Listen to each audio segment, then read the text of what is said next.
Bonjour, vous écoutez Génération Show, le podcast de ceux qui veulent devenir acteurs du bonheur au travail. Je suis Julie Artis, impresario du bonheur au travail et consultante Chief Happiness Officer. Je suis ici pour partager avec vous des clés pour se sentir plus épanoui au travail et permettre à ceux qui veulent agir au quotidien sur leur lieu de travail de disposer des bons outils. À travers ce podcast, je pars aussi à la rencontre de celles et ceux qui ont décidé de faire du bien-être au travail leur mission au quotidien, parmi lesquels les Chief Happiness Officers. Génération Show est un podcast que je publie tous les mardis. Pensez à vous abonner pour ne pas rater les nouveaux épisodes. Et si vous venez juste de me rejoindre, bienvenue. Je vous conseille d'écouter l'épisode 0 dans lequel je me présente un peu plus en détail. Je suis très heureuse de partager ce nouvel épisode avec vous. Installez-vous confortablement, c'est parti! Bonjour à tous et bienvenue dans un nouvel épisode du podcast Génération Show. Aujourd'hui, c'est le 30e. Et pour ce 30e épisode, j'ai le plaisir de recevoir Olivier Hoffel. Bonjour Olivier. Bonjour Julie. Alors, vous êtes consultant en qualité de vie au travail et bonheur au travail. Vous êtes cofondateur de Novéquilibre, qui est une équipe pluridisciplinaire au service des organisations qui veulent favoriser et valoriser la qualité de vie au travail. Et vous êtes aussi auteur du site laqvt.fr ainsi que le site lesverbesdubonheur.fr. Alors, je suis ravie de m'entretenir avec vous aujourd'hui sur ce podcast pour parler d'une notion qu'on a assez peu abordée sur le podcast Génération Show et je m'aperçois qu'elle est aussi encore peu présente dans le monde de l'entreprise, c'est le sujet de la bienveillance. La bienveillance est un enjeu crucial selon vous parce qu'on en a besoin dans toutes les sphères de notre vie et donc on va en parler. Alors merci beaucoup d'être avec moi aujourd'hui Olivier sur ce podcast et avant de rentrer un peu plus dans le vif du sujet et nous expliquer ce qu'est la bienveillance en entreprise et pourquoi ce sujet vous anime particulièrement, j'aimerais bien déjà que vous nous donniez un petit peu votre définition de la qualité de vie au travail. C'est quoi pour vous la qualité de vie au travail ? Alors, la qualité de vie au travail, je voudrais d'abord peut-être préciser une chose, c'est que quand je me suis intéressé à la qualité de vie au travail, c'est un concept qui n'existait pas en France. En fait, moi, j'ai suivi j'ai passé un DU sur la gestion des risques psychosociaux. Et je me suis assez aperçu en discutant avec non seulement les enseignants, mais aussi avec mes collègues de promotion, qui étaient médecins du travail, préventeurs, consultants, etc., que œuvrer sur les risques psychosociaux dans les organisations, c'est extrêmement compliqué. C'est même facteur de risque psychosocial pour les acteurs des risques psychosociaux. Souvent parce qu'on est quand même dans une logique d'intervention de pompiers. Qui dit pompier, je dis généralement, il y a de la souffrance. Si on dit qu'il y a de la souffrance, c'est qui est le responsable ? Souvent, on va quand même peut-être dire que c'est le dirigeant, etc., ou des managers. Et donc, forcément, aborder la question des risques psychosociaux dans les organisations, ça relève d'une espèce de confrontation entre les responsables des salariés et puis le dirigeant, avec dans l'idée que le dirigeant met trop de pression, etc. Donc forcément, le dirigeant, elle est plutôt sur une position un peu défensive. Voilà. Et donc moi, ce que j'ai entendu de mes collègues, c'est effectivement ça, c'est que c'était compliqué parce que souvent il y avait cette logique défensive. D'autre part, il est évident quand on va parler des risques psychosociaux, en tout cas quand moi j'ai commencé à m'y intéresser, c'était en 2008, on parlait des risques psychosociaux des salariés, généralement des salariés en bas de l'échelle, si on parle de la pyramide. Les risques psychosociaux du manager et encore moins les risques psychosociaux du dirigeant, ça n'avait pas de sens. Voilà. Alors qu'en fait, ça a du sens si on parle du stress, de la pression sur le travail. Finalement, tout individu au travail potentiellement a des risques psychosociaux. Ça concerne tout le monde. Ouais. Ça concerne tout le monde. Ça concerne aussi ceux qui ne sont pas dans les entreprises qui travaillent, les indépendants par exemple.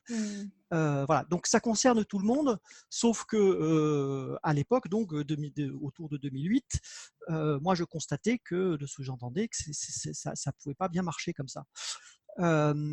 Et donc, moi, j'ai commencé à regarder ce qui pouvait exister dans d'autres pays. Et en particulier, je me suis intéressé à ce qui se passait en Belgique. Et en Belgique, j'ai vu qu'ils ne parlaient pas de risques psychosociaux, mais qu'ils parlaient de bien-être au travail. Donc ça m'a pas mal interpellé et donc j'en ai parlé à mes collègues de promotion et aux enseignants. Eux, ça leur a pas plus parlé que ça. Et je me suis dit, il faut pas que je m'arrête à ça. Et 2 ans après, j'ai voulu créer une activité dans une coopérative avec d'autres personnes autour de ces sujets de la souffrance au travail, mais plus largement du bien-être au travail. Je me suis dit, en fait, il ne faut pas appeler ça les risques psychosociaux. Et puis, de toute façon, ce qui nous intéresse, c'est non seulement que les gens ne souffrent pas, mais qu'ils se sentent bien. Et qui se sentent bien. Et là, je me suis référé à quelque chose qui est très important, c'est à une définition de la santé par l'OMS, et c'est une définition qui ne date pas d'hier, hein, puisqu'elle date de 1945, et qui dit que la santé, c'est pas seulement une absence de maladie, c'est un état complet de bien-être physique, psychique et social. Et je me suis dit, ben voilà, c'est ça dont on a besoin comme concept à l'intérieur de l'organisation, c'est de s'intéresser à la santé telle qu'elle est définie par l'OMS, et aussi peut-être de faire un lien entre la santé, ce qu'on pourrait appeler une santé positive, et l'efficacité et la performance. Voilà. Et donc, c'est vrai que la qualité de vie au travail, donc c'est un concept qui n'existait pas en 2010, quasiment pas. Et donc, on s'est dit, avec les personnes à qui on a cofondé Novéquilibre, et puis vous parliez tout à l'heure de l'AQVT.fr, en fait, je suis le cofondateur, hein, on a été plusieurs à le créer et on est plusieurs à intervenir dessus. On s'est dit, voilà, il y a un double objectif, c'est déjà de promouvoir l'idée de la qualité du travail, mais qu'on peut appeler bien-être au travail, qu'on peut appeler bonheur au travail. Pour être très honnête, peu importe le terme finalement d'un certain point de vue, si on parle de vision, voilà, on voulait porter une vision. Et ensuite, on s'est dit, au-delà de la vision, probablement que la terminologie qui peut être la plus fédératrice, c'est parler de qualité de vie au travail par rapport au terme bien-être, parce que bien-être est quelquefois connoté. Quand je dis connoté, c'est voilà, on va vous faire des massages par exemple ou des choses comme ça. Et puis il y a un concept qui est encore plus peut-être compliqué à appréhender dans les organisations, c'est celle du bonheur au travail. Parce qu'il y a un énorme malentendu, et en particulier chez les dirigeants et chez les DRH, souvent par rapport au bonheur du travail, c'est de considérer que le bonheur au travail pourrait être considéré comme une obligation du dirigeant. La responsabilité de l'entreprise, en fait. Voilà, et comme une obligation au même titre, parce que, et en fait, c'est pas tellement étonnant parce que les dirigeants et les DRH, eux, il y a une législation du travail. Et chaque fois qu'on raisonne avec la législation du travail, on raisonne, surtout quand il s'agit de la santé, en termes d'obligation, et non seulement en termes d'obligation de moyens, mais d'obligation de résultats. Donc évidemment, ce n'est pas entendable pour un dirigeant et pour un DRH de se dire qu'ils auraient une obligation de résultat du bonheur des individus. Voilà. Donc c'est pour ça qu'on s'est dit qualité du travail, ça nous paraît avoir un sens, et ça nous paraît avoir d'autant plus de sens que finalement nous on voit un lien qui est très étroit entre la qualité du produit et du service qu'on fait et la qualité du travail. Alors pourquoi il y a ce lien? Tout simplement parce qu'on sait que ce qui est central dans la qualité du travail, c'est la question du travail bien fait, le sentiment de faire de la belle ouvrage. Voilà. Et donc c'est pour ça qu'on s'est dit voilà, qualité du travail. Donc pendant un certain nombre d'années, on s'est dit, on promeut une vision de ce que nous, on met dans la qualité du travail. Et deuxièmement, on essaye de se dire que le terme qualité du travail, c'est peut-être celui qui est le plus fédérateur. Voilà. Alors maintenant, depuis 2012, puisque les partenaires sociaux se sont saisis de la terminologie qualité de vie au travail, et qui a des aspects même d'obligation potentielle derrière, je dois dire que les personnes qui interviennent sur l'AQVT.fr, on n'est pas du tout à se retrancher derrière ce terme-là. Voilà. Ce qui nous importe beaucoup plus, c'est la vision qu'on peut mettre derrière que de tenir à ce que ça soit le terme qualité du travail. La preuve, c'est qu'on a un dossier sur l'AQVT.fr qui s'appelle le bonheur au travail. Donc voilà, on n'est pas du tout doctrinaire et on ne cherche pas à se camper et être sur une position défensive par rapport à l'utilisation du terme lui-même. Oui, je partage assez bien ce point de vue. Et c'est vrai que souvent, on m'interpelle sur la question de terminologie. En fait, c'est un faux débat parce qu'au final, les intentions de tous sont les mêmes. Hein. C'est comment on peut apporter plus de mieux-être, j'ai envie de dire, aux personnes qui sont dans un environnement professionnel. Donc, c'est vrai que… Tout à fait. Alors par contre, effectivement, comme vous dites, l'intention, elle est quand même super importante. C'est-à-dire que nous, quand on a lancé notre activité, notre baseline, notre slogan, c'était conjuguons qualité de vie au travail et performance. Oui, Déjà pour dire qu'il ne fallait pas considérer que la qualité de vie au travail serait une contrepartie sociale de la performance. complètement. Voilà, qu'on peut les lier. Mais je dois dire que il y a 2-3 ans, je me suis dit, à titre personnel, et puis c'était partagé avec les autres personnes qui travaillent avec moi, on s'est dit, finalement, il y a tellement de choses dans une organisation qui tire vers la performance que ce n'est peut-être pas forcément intelligent d'aller ajouter que la qualité de vie au travail pourrait faire encore plus de performance. Pourquoi? Parce qu'on va être un peu le risque d'être dans une logique d'instrumentaliser la qualité de vie au travail pour faire encore plus de performance. Et la vision qu'on porte, nous, c'est vraiment, elle repose sur deux inscriptions qui étaient gravées sur le temple de Delphes et qui étaient connais-toi toi-même et rien de trop. Voilà. Et je trouve qu'on est dans une société où du toujours plus, et notre inquiétude, c'est que la qualité du travail soit instrumentalisée pour faire encore plus de performance, sous prétexte de se dire, on a bien compris que si les gens se sentent bien, potentiellement, ils vont être plus productifs. Donc, voilà, il faudrait les rendre encore plus heureux pour qu'ils soient encore plus productifs. Mais d'un côté, c'est aussi un argument qui fait poids quand on parle de cette question de QVT aux dirigeants, parce que pour eux, c'est Bien quand même la entendu. performance qu'ils recherchent en premier lieu, au-delà du bien-être de leurs Bien salariés. entendu. Alors, j'entends bien le côté un peu concret, commercial, de se dire si on ne veut pas rester juste sur des idées, sur une philosophie, sur une utopie, quand on veut rentrer dans l'organisation, c'est bien de le connecter l'un ou l'autre. Maintenant, si on reste sur… moi, très honnêtement, ce que j'aimerais qu'on puisse viser, c'est un changement de paradigme pour le travail, d'avoir des modes de travail qui soient beaucoup plus participatifs, contributifs, avec des organisations plus à plat en termes de prise de décision. Là, pour le coup, voilà, je pense que ça vaut le coup de se dire attention à cette tendance à avoir le toujours plus. Je dis ça maintenant d'autant plus fortement que j'ai publié aujourd'hui un article sur la QVT.fr mettant en lien la qualité de vie au travail avec l'urgence climatique. Parce que la semaine prochaine, lundi prochain, il y a une réunion qui est convoquée par le secrétaire général de l'ONU sur le dérèglement climatique.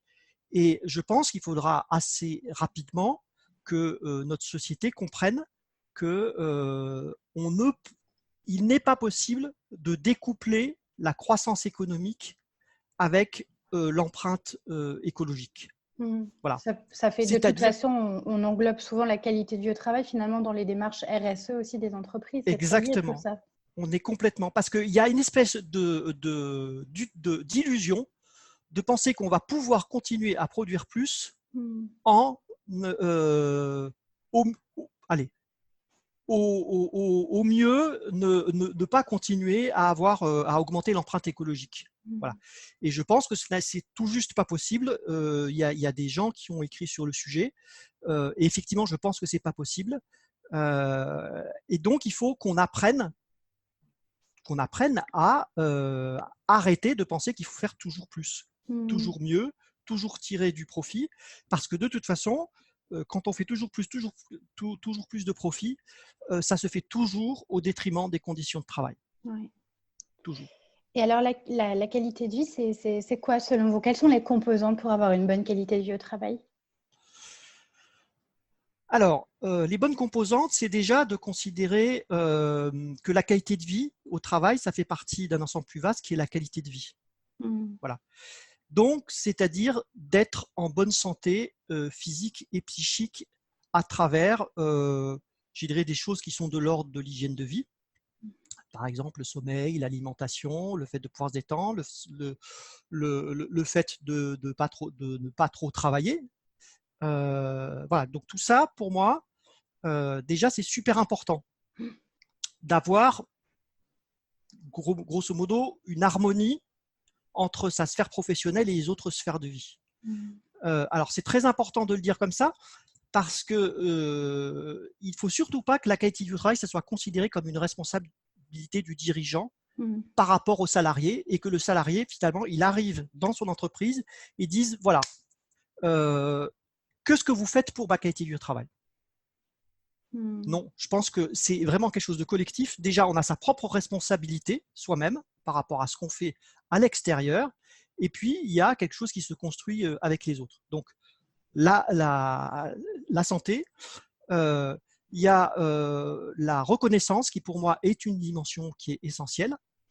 Premier niveau de reconnaissance, c'est le fait qu'on puisse se reconnaître soi-même dans ce qu'on fait. Et donc là, vous voyez qu'on revient au sujet dont je parlais tout à l'heure, qui est celui de la qualité. Travail bien fait. Voilà. La reconnaissance, évidemment, qu'on reçoit de ses pairs, et puis qu'on reçoit aussi quand il y a une hiérarchie, qu'on reçoit de la hiérarchie. Et puis il y a la reconnaissance que soi-même, souvent quand on parle de reconnaissance, on parle beaucoup de la reconnaissance qu'on attend et qu'on reçoit. Mais il y a aussi la reconnaissance qu'on donne. Oui. Voilà, il ne faut pas oublier qu'on a un rôle chacun important. Et là, je répète ce que je viens juste de dire, c'est qu'on attend de la reconnaissance des pairs, c'est aussi important la reconnaissance que nous, on donne à nos pairs. Et puis, il y a un sens de la reconnaissance auquel on pense très peu souvent, c'est la reconnaissance qu'on peut apporter quand on est dans une hiérarchie aux responsables hiérarchiques. Parce qu'on trouve évidemment tout à fait logique que le responsable hiérarchique donne de la reconnaissance à ses équipiers. On pense beaucoup moins à l'intérêt que l'équipier puisse donner de la reconnaissance aux responsables hiérarchiques. Voilà. Donc ça, la reconnaissance, c'est super important. Voilà.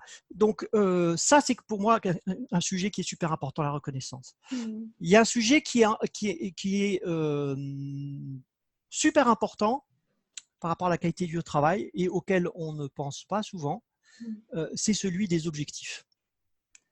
C'est-à-dire que tout un chacun dans l'organisation puisse avoir des objectifs qui sont réalistes. Et pour moi, c'est un gros souci dans les organisations, qu'elles soient privées, publiques ou même dans les associations. On se retrouve souvent avec des objectifs qui sont de plus en plus élevés, avec des moyens qui sont de moins en moins importants. Et c'est là qu'on peut faire le lien entre la qualité du travail et les risques psychosociaux, puisqu'il y a des modèles d'analyse des risques psychosociaux et du stress au travail qui mettent en lien justement les objectifs qui sont donnés par rapport aux moyens qu'on a en face pour les réaliser. Voilà. Et donc, la grosse difficulté, je trouve, dans les organisations aujourd'hui, c'est qu'on ne se donne pas le temps de réfléchir aux objectifs et de se donner le temps de réfléchir aux objectifs collectivement. C'est-à-dire que les objectifs, on va les imposer aux gens. Et souvent, malheureusement, il y a une déconnexion entre celui qui va donner les objectifs et celui qui est sur le terrain. Et donc, on arrive dans certaines situations où une personne, on va lui donner un objectif, et dès le départ, dès qu'on va lui donner l'objectif, il va se dire « oui, mais c'est pas possible, je ne pourrais pas le faire ». Donc, il va partir, entre guillemets, battu dès le départ. Et ça, c'est quand même une catastrophe parce que ça va mettre la personne soit en surchauffe, parce qu'elle va se dire « il faut que je fasse plus pour faire l'objectif », soit elle va tomber dans un état qui est très embêtant, c'est un état d'impuissance. Et on sait qu'un état d'impuissance, ça conduit très rapidement à des situations de dépression. Oui, perdre de l'estime de soi, etc. Voilà, exactement. Et là, c'est typiquement, on va vers des états dépressifs. Donc voilà.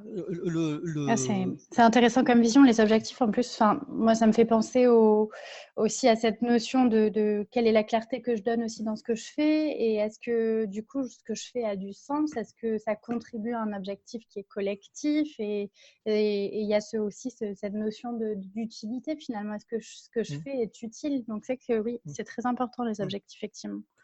Alors c'est très important, et en plus par le... Oui. Tout dépend comment ils sont donnés, en fait. C'est ce que vous dites. Il ne faut pas que ce soit trop… Alors, et puis, je veux reprendre ce que vous avez dit qui est super intéressant, c'est que souvent, quand on parle objectif, et ce que je viens de dire, et c'est tout à fait vrai, c'est que dans beaucoup d'organisations, les objectifs, ils sont balancés par quelqu'un d'extérieur. D'accord. Bon, quand je dis extérieur, c'est extérieur à soi. C'est-à-dire Oui. qu'en fait, les objectifs, on ne se les est pas appropriés, ils nous sont imposés. Mais il n'y a pas que ce cas de figure, il y a le cas de figure de celui qui se fixe lui-même ses objectifs. Et effectivement, quand on est travailleur indépendant, par exemple, on n'a pas forcément la pression d'un responsable hiérarchique qui va vous donner des objectifs, on se met soi-même les objectifs. Et quelquefois, eh ben justement, on a une mauvaise qualité de vie au travail parce qu'on ne sait pas dimensionner les objectifs, parce qu'on a des objectifs qui sont trop ambitieux, parce qu'on ne les inscrit pas dans le temps. Enfin, voilà, un certain nombre de choses qui font que c'est compliqué. C'est pour ça que je pense que l'on soit salarié ou qu'on soit indépendant, c'est toujours intéressant de construire, de partager ses objectifs avec d'autres personnes. Parce que quand on est tout seul, souvent, on a des biais cognitifs qui font qu'on n'est pas forcément dans la bonne direction. Donc, c'est toujours important de puis on pouvoir… n'a pas le recul aussi, Voilà, on forcément. n'a pas ce recul, donc c'est important de pouvoir déjà y participer quand on est salarié et de pouvoir en parler avec d'autres quand on est travailleur indépendant, solitaire dans son travail. Complètement. Voilà, donc je disais effectivement, donc santé, reconnaissance, objectif. Le relationnel est super important. Et ça, c'est vrai que le relationnel, il se perd beaucoup dans nos organisations du fait du manque de temps. Voilà. Donc ça, c'est quelque chose qui est super déterminant pour la qualité de vie au travail. C'est ce sentiment de manque de temps. Et quand on est dans le manque de temps, eh bien, on a tendance à squeezer, à court-circuiter des choses qui sont de l'ordre de, ne serait-ce que de la convivialité la plus simple, de se dire bonjour le matin, de prendre des temps de partage autour d'une tasse de café, etc. Voilà. La pression du temps, c'est quelque chose qui fait très très mal à la qualité de vie au travail et qui est très importante aussi par rapport à un sujet dont on va parler, qui est celui de la bienveillance. On s'aperçoit dans les organisations que le déficit de bienveillance, il est souvent dû à un manque de temps. Alors justement, je rebondis là-dessus. La bienveillance, c'est quelque chose qui vous anime particulièrement. C'est quoi pour vous le sens de mot bienveillance et puis comment on l'amène dans l'entreprise? Comment on l'incarne? Déjà, je pense qu'il est intéressant, c'est de décomposer le mot bienveillance en deux, en bien et veillance. Bienveillance, veiller au bien. Voilà, moi, le sens premier que je veux donner au mot bienveillance. Le constat que je voudrais faire tout d'abord sur ce sujet de la bienveillance, c'est que la grosse difficulté de ce mot-là, c'est que c'est considéré indifféremment comme une valeur, comme une vertu, comme voilà. C'est quelque chose qui est très vite diversement compris et c'est surtout fourre-tout. Voilà. Puis ça peut même avoir une vision un peu bisounours quand on lit le terme bienveillance avec le monde de l'entreprise. Oui, alors non seulement c'est une question bisounours, mais quelquefois il y a une assimilation, par exemple avec le mot complaisance. J'ai été frappé dans des discussions que j'ai eues avec un certain nombre de personnes, que quand je leur parle de bienveillance, finalement, ils me disent grosso modo, ça veut dire être trop gentil et ne pas être capable de dire vraiment les choses. Voilà. Et ça, je pense que c'est une grossière erreur parce qu'on peut dire les choses. Moi, c'est ce que j'appelle l'affirmation de soi bienveillante. On peut dire les choses, on peut exprimer ses attentes, on peut exprimer une inquiétude, on peut exprimer un besoin, on peut exprimer une contrariété de manière bienveillante. Il n'y a aucun souci. On peut aussi exprimer un objectif ambitieux, mais de manière bienveillante. Voilà. Donc, la bienveillance, ce n'est pas le contraire ni de l'ambition, ni de la complaisance. Voilà. Et donc, ça, à mon avis, il y a un gros travail à faire dessus parce que pour beaucoup de personnes, ce mot bienveillance est effectivement connoté soit bisounours, soit démagogique, soit manque d'ambition, grosso modo. Voilà, donc ça, c'est quelque chose qui me paraît super important. La deuxième remarque que je fais, c'est que je vois souvent dans des réunions de groupe, qu'en début de réunion, on fait une petite étape préliminaire où on se dit on va se définir un cadre de référence pour cette réunion. Ou alors, quand on crée un groupe de proximité, on va définir un cadre de référence. Et alors, on demande aux personnes que ce que vous voulez mettre dedans comme valeur, etc. Et invariablement, arrive le mot bienveillance. C'est vrai, je l'ai constaté moi aussi, oui, dans les ateliers que je fais. Voilà. Sauf que derrière, on met quoi? Ouais. C'est la grosse difficulté. Ouais. Et alors, pourquoi c'est une difficulté? Parce que je vais vous donner un exemple. Je ne vais pas citer de nom, mais il y a des collectifs qui sont spécialisés dans la coopération, qui sont spécialisés dans des méthodes d'innovation managériale, etc. Et qui ont, quand on leur demande, enfin, c'est pas quand on leur demande, eux affichent leur définition du mot bienveillance, et ils affichent, j'en connais un par exemple, qui affiche comme définition que la bienveillance, c'est l'absence d'intention de malveillance. Absence d'intention de malveillance. Et pour moi, la bienveillance, c'est dans mon attitude, dans ma façon de penser, dans mes actions, je veux faire du bien dans ce que je fais. Donc, là pour le coup, c'est pas du tout la même ambition. D'être sur une méthode un peu défensive, de se dire, bon, le principal, c'est pas d'être mal intentionné, que de dire, je vais, dans mes actions, dans mes pensées, dans ma façon d'envisager les objectifs, dans ma façon de travailler, dans ma façon d'aider, de faire en sorte que tu te sentes bien. Voilà, c'est carrément pas la même chose. Et c'est ce qui m'a amené à déjà essayer de définir quelque chose qui serait de sortir d'un schéma binaire. Je trouve que dans la société d'aujourd'hui, on fonctionne beaucoup de manière dichotomique. Oui. Par exemple, on va être sur gentil, méchant, bien, mal, confiance, vie professionnelle, défiance, vie personnelle. vie personnelle. Et puis, on a bienveillance, malveillance. Voilà. Or, pour moi, il est super important déjà de mettre un troisième larron que je mettrai au milieu, mais de manière pas neutre, mais je vais m'expliquer. Donc, je vais mettre à droite la bienveillance, je vais mettre à gauche la malveillance, et au milieu, je vais mettre quelque chose que je vais appeler l'absence de bienveillance. Voilà. Je donne un exemple. J'arrive le matin à mon travail, je vois passer devant moi mon responsable hiérarchique qui ne me dit pas bonjour. Il ne me dit pas bonjour. C'est quoi? Est-ce que c'est un signe de malveillance ou est-ce que c'est une absence de bienveillance? Eh bien, ensuite, va fonctionner ce qu'on appelle la lecture de pensée.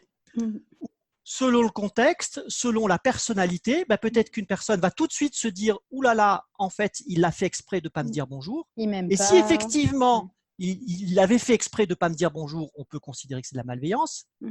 Et si c'est qu'il pense à autre chose, il est très pressé d'aller à son bureau parce qu'il doit régler un dossier urgent, ça s'appelle de l'absence de bienveillance. Ce n'est pas la même chose. Donc, c'est super important de bien prendre en compte ce point central.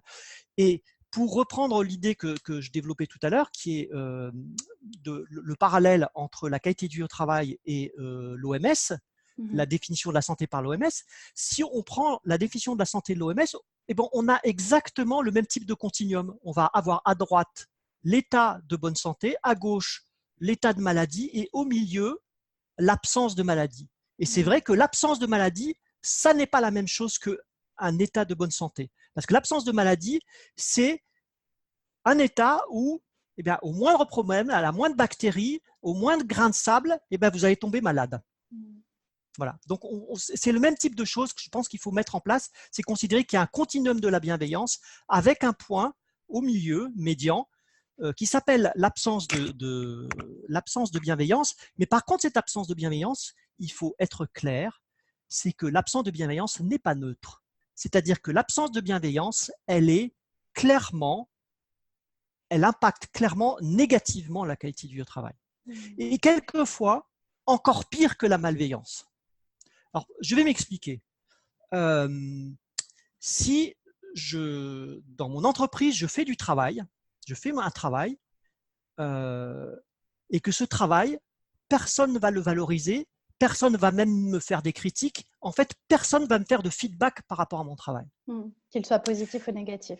Qu'il soit positif ou négatif. Eh bien, quelquefois, c'est encore pire qu'on me dise rien, plutôt que éventuellement on me dise quelque chose de négatif et que je sois en capacité de répondre, et qu'éventuellement ma réponse fasse réviser la position de celui qui m'a fait une réflexion malveillante et qui soit en capacité de changer sa position et de passer à de la bienveillance. Donc, en fait, l'être humain, c'est un animal social, et donc, dans son activité professionnelle, il a besoin d'avoir des feedbacks et des interactions. Et quand on est dans des contextes où on n'a pas le temps, eh bien, le risque, c'est grosso modo, l'image qu'on renvoie à l'individu salarié, c'est tu n'existes pas, ou le travail que tu fais n'existe pas, voilà. Ou alors, au mieux, ça va être un doute qui va être dans l'esprit de l'individu de se dire « mais oui, mais c'est quoi l'utilité de mon travail ? C'est quoi le sens de mon travail ? Est-ce que c'est bien ou est-ce que c'est mal ?» Et puis des choses qu'on entend très bien dans le milieu du travail, je ne sais pas si vous l'avez déjà entendu, mais des personnes qui disent « de toute façon, finalement, que je fasse bien ou mal mon travail, c'est la même chose. Donc finalement, je vais le faire mal puisque je n'ai pas de retour sur mon travail. » Oui, c'est intéressant. Donc du coup, est-ce qu'on pourrait considérer que à minima être bienveillant dans le contexte professionnel, c'est d'abord être poli, comme par exemple savoir dire bonjour, et puis faire des feedbacks positifs, écouter les autres, etc., pour finalement leur montrer qu'on les considère et on les apprécie à leur juste valeur. Est-ce que ça commencerait par ça, la bienveillance en entreprise ? Mais déjà, je pense que il y a un mot qui est assez proche de bienveillance, c'est le mot bienvenue. Voilà. Pour moi, si je devais utiliser un mot et une image qui représentent bien ce que devrait être la qualité de vie au travail, c'est le fait que vous arrivez le matin à l'endroit où vous travaillez et que vous avez un grand panneau qui dit « Bienvenue, bienvenue Julie, bienvenue à toi en tant qu'individu, pour ton savoir-être, ta personnalité, etc. Bienvenue pour tes compétences, bienvenue pour tes connaissances. » Quand je dis connaissances, c'est-à-dire que ce n'est pas forcément quelque chose qui va être utilisé sur votre poste de travail, mais vous avez des connaissances qui peut-être un jour pourraient devenir des compétences. Bienvenue pour toute l'énergie que tu donnes sur ton poste de travail. Bienvenue pour la qualité de ton travail, etc. Donc, c'est un tout. C'est un tout. Et la bienveillance, pour moi, c'est être en capacité de pouvoir donner les moyens aux personnes qui sont là de se sentir bien et de bien faire leur travail. Et j'ai fait un travail justement pour corréler cette notion de bienveillance avec un principe qui s'appelle le principe de progrès, qui a été étudié par une psychologue américaine. Je n'ai plus son nom en tête, mais bon, simplement, qui met en évidence que, en fait, ce qui va créer une bonne santé psychologique chez un individu au travail, c'est le sentiment de progresser. C'est la même chose d'ailleurs dans les autres sphères de vie. Le sentiment de progresser. Et donc, je pense que la responsabilité d'un manager et la responsabilité de tout individu à l'intérieur d'une organisation, c'est d'être en capacité de faciliter l'activité des équipiers quand on est un responsable managérial, faciliter l'activité de ses pairs et de son responsable hiérarchique quand on est un équipier. Donc, on est sur l'activité. Et puis, apporter du soutien qui peut être plus psychologique, une aide concrète, etc. Donc, on est sur le soutien de l'activité et le soutien de la personne. Voilà, ça, pour moi, la bienveillance, c'est essentiellement reconnaître qu'une personne, reconnaître en fait la richesse d'une personne. Moi, je suis super étonné qu'on utilise encore dans le monde d'aujourd'hui le terme ressources humaines. Oui. Voilà. Pour moi, c'est tout juste pas possible. Je crois que le mot ressources, on est vraiment dans une idée d'instrumentalisation des individus qui sont au travail. Donc, je pense qu'il faut à la fois au niveau de… C'est vraiment un état d'esprit, un changement de paradigme. Je pense qu'à la fois au niveau du dirigeant et à la fois du niveau du collectif, de considérer que toute personne qui contribue à un écosystème de travail il faut considérer que c'est un cadeau. Voilà, c'est une chance, c'est un cadeau, voilà. Et donc toute personne qui arrive le matin quand elle arrive, mais on est super content qu'elle soit là parce que elle va contribuer à la richesse de cet écosystème. Voilà, et je pense que dans le monde d'aujourd'hui, bah, on va tellement vite qu'on n'est plus dans l'appréciation. On n'est pas dans l'appréciation des gens, on n'est pas dans l'appréciation du travail qu'ils font. Et pour qu'il y ait reconnaissance, il faut qu'il y ait appréciation. Et dans apprécier, il faut vraiment prendre donner le sens qui est donner de la valeur à. Voilà, l'appréciation, c'est donner de la valeur à. Et dans cette notion de bienveillance, il y a quelque chose d'intéressant aussi que vous soulignez, c'est qu'il y a la bienveillance envers les autres, mais on oublie aussi bien souvent la bienveillance envers soi-même. Ça, voilà. C'est super important aussi. Voilà. Et je crois qu'il faut, en fait, pour être très honnête, il faut commencer par ça. Voilà. Tout à l'heure, je vous parlais c'est pour ça que la connexion avec la qualité du travail est essentielle.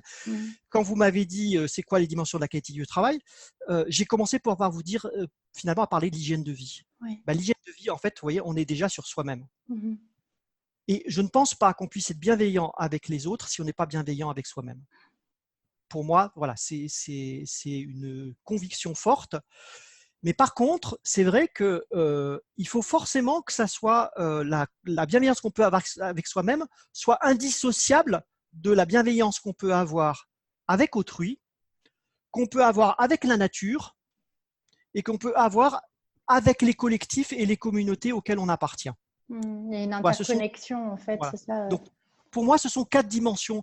Alors, pourquoi c'est important de le dire? Parce que quelquefois, il y a des gens qui sont tellement dans la bienveillance avec autrui, ou qui sont tellement en bienveillance avec les collectifs auxquels ils appartiennent. Je prends par exemple un bénévole qui va travailler dans une association.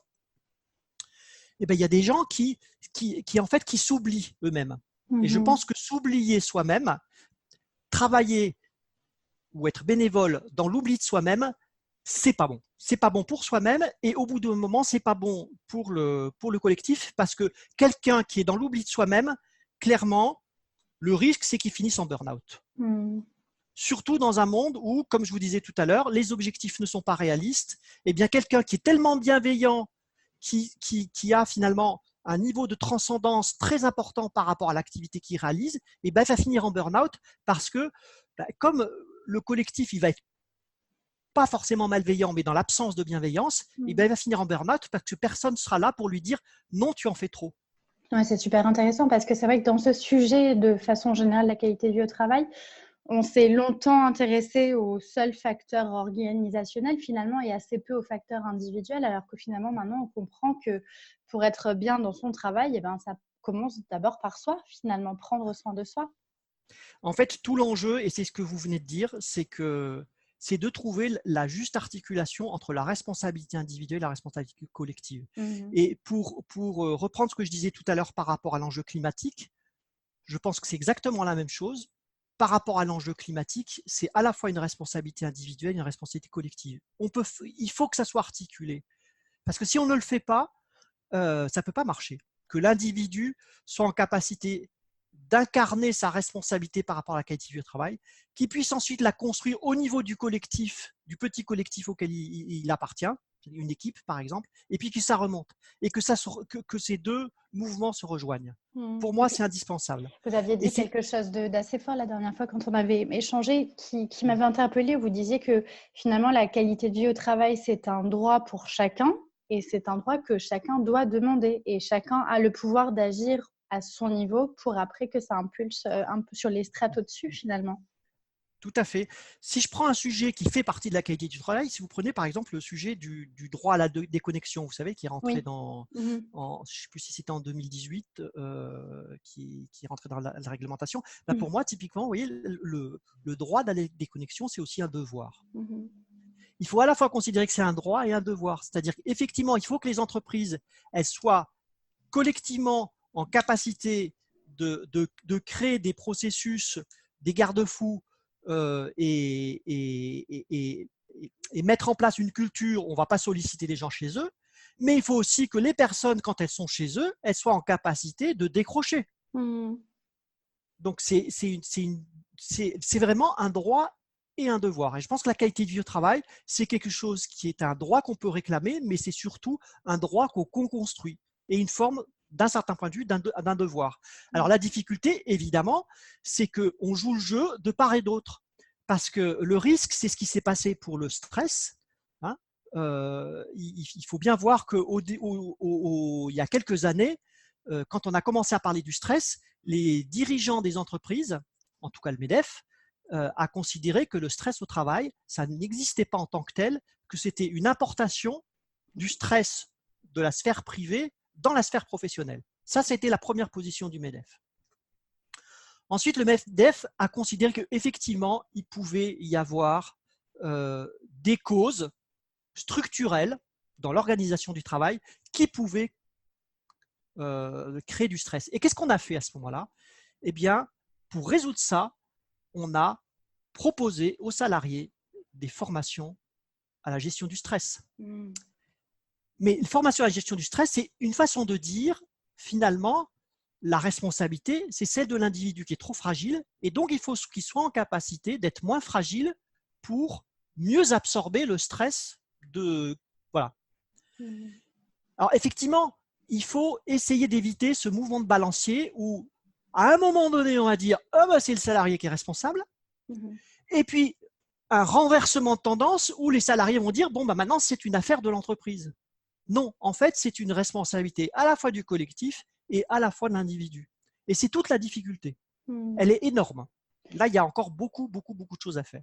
Alors, le nom du podcast, c'est Génération CHO. Quelle est votre vision par rapport à ce rôle du Chief Happiness Officer dans les entreprises? Je suis un peu ambivalent. Je vais parler avec beaucoup de prudence parce que je ne connais pas suffisamment le métier de Chief Happiness Officer. Simplement, je l'ai entrevu à travers quelques reportages que j'ai pu voir à la télévision, et de ce que j'en ai vu, ça m'a fait dire que je ne suis pas sûr que c'est la bonne chose. Parce que j'ai eu l'impression que les Chief Happiness Officers que j'ai vus agissaient plutôt sur la périphérie du travail que sur le travail. C'est-à-dire qu'en fait, j'ai vu des monsieur et madame convivialité. Or, je ne dis pas que la convivialité, ce n'est pas super important, j'en ai parlé tout à l'heure, mais maintenant, si un Chief Happiness Officer ne fait que monsieur ou madame convivialité, s'il n'est que là pour être dans une logique de se dire qu'on a besoin de séduire et de fidéliser des gens pour qu'ils se sentent bien dans l'entreprise et qu'ils ne partent pas, là, si ça devait être ça, je pense que ce serait dommage. C'est superficiel. Oui, voilà, pour moi, c'est superficiel. On ne touche pas au cœur. Pour moi, quelle que soit la profession, qu'on soit responsable qualité de vie au travail ou qu'on soit Chief Happiness Officer, il me semble qu'il faut toucher au cœur du travail et que c'est essentiel. Je pense qu'on a besoin aussi de créer de la joie de vivre dans les organisations. Et qu'il y ait une personne qui soit là pour animer ça, je trouve ça très bien. Mais par contre, voilà, il faut que le cœur du travail, parce que si on donne des baby-foot à des gens, mais que, si je reviens à ce que je disais tout à l'heure, les objectifs du travail, ils sont irréalistes, voilà, ça ne sert à rien. Alors, tout ce que vous nous dites est absolument passionnant, mais le temps passe et on arrive presque au bout de l'épisode. Oui. Si vous aviez un conseil à donner à ceux qui nous écoutent et qui souhaiteraient agir en faveur de plus de bien-être au travail, de plus de qualité de vie au travail, et puis peut-être même vraiment apporter ce sujet de la bienveillance dans l'environnement professionnel, ce serait quoi comme conseil? Le conseil, c'est n'attendez pas que les autres s'en occupent pour vous. C'est très simple. Déjà, regardez ce que vous pouvez faire pour vous-même. Je parlais tout à l'heure d'hygiène de vie, mais pensez déjà à votre rapport au travail. C'est-à-dire, que représente votre travail dans votre vie? Voilà. Donc ça, c'est le premier volet. Le deuxième volet, c'est de vous dire, même si je me trouve dans une organisation dans laquelle le sujet, a priori, n'est pas un sujet traité, n'est pas un sujet investi, essayez de trouver des relais dans l'organisation, déjà dans votre équipe. S'il n'y a pas, dans votre équipe, vous ne pouvez pas monter le petit village gaulois, hein, comme dans Astérix et Obélix, où vous allez faire vivre un écosystème qui va être plus bienveillant. Parce que si vous montez un écosystème que vous montrez que cet écosystème il fonctionne bien et qu'en plus on se sent bien dedans, je vous assure qu'on va vous copier. Ça va inspirer les autres. Ça va inspirer les autres. Voilà. Je pense qu'on a besoin d'inspiration et de montrer que c'est possible. Parce que ce qui est clair, c'est qu'il va falloir quand même casser une culture et une croyance forte qui est de se dire que plus on met de la pression sur les gens, plus ils vont être efficaces. On est quand même encore beaucoup dans cette culture-là. Et donc, voilà. Le troisième conseil, c'est donnez-vous du temps pour faire les choses. Parce que souvent, quand on est dans la précipitation et les urgences, dans le quotidien, finalement, on répète des choses, on répète des habitudes qui fonctionnent pas bien. Et si on posait le crayon, si on se posait les bonnes questions, et si on faisait une transition, on s'apercevrait qu'on se sentirait beaucoup mieux et qu'on arrive à faire les choses de manière en fait beaucoup plus simple et beaucoup plus fluide. Et puis je pense que voilà, au-delà de ce que j'ai dit, il faut quand même envisager de temps en temps des rapports, un petit peu de force pour essayer de faire bouger le mammouth, quoi.